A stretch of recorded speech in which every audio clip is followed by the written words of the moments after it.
In the news this week, MPs vote on imposing abortion on Northern Ireland, a poll reveals disturbing attitudes towards marriage, and an anti-slavery campaigner is honoured. Hello. MPs in Westminster have held 2 votes challenging Northern Ireland's protections for the unborn. Neither vote resulted in a change to the law on abortion, but they will be seized on by activists. Diana Johnson's 10-minute rule bill sought to allow abortion on demand up to 24 weeks in England, Wales and Northern Ireland. Fiona Bruce MP powerfully outlined her concerns. It seeks to permit a woman up to 24 weeks pregnant to obtain an abortion for any or no reason at all. Abortion on demand up to 5 months in pregnancy.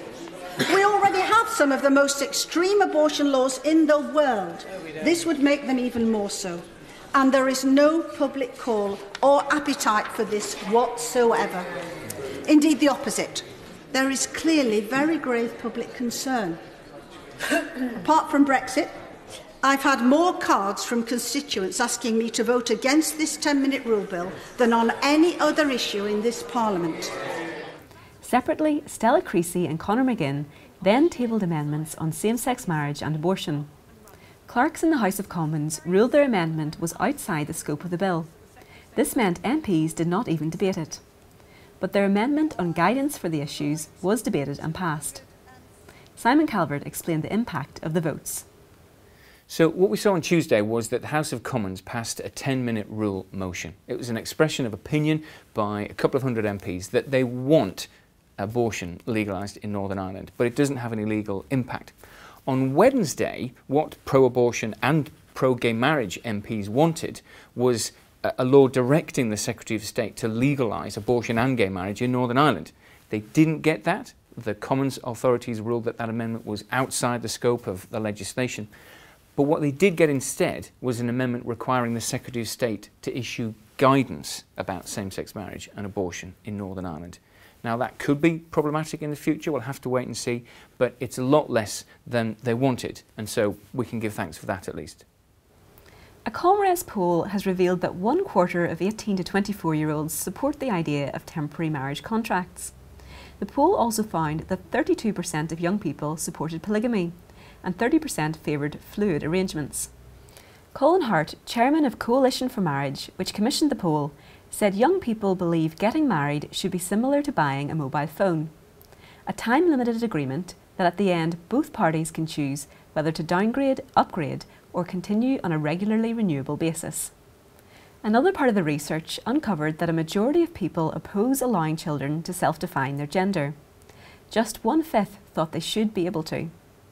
Mr. Hart added that the poll shows conclusively that the public remain highly sceptical about the direction of government policy and want children to be protected. A mother has stood up to the Welsh Government as it launched a positive parenting strategy ahead of efforts to criminalise parents who smack their children. Sally Gobbett told ITV Wales a smacking ban was completely inappropriate.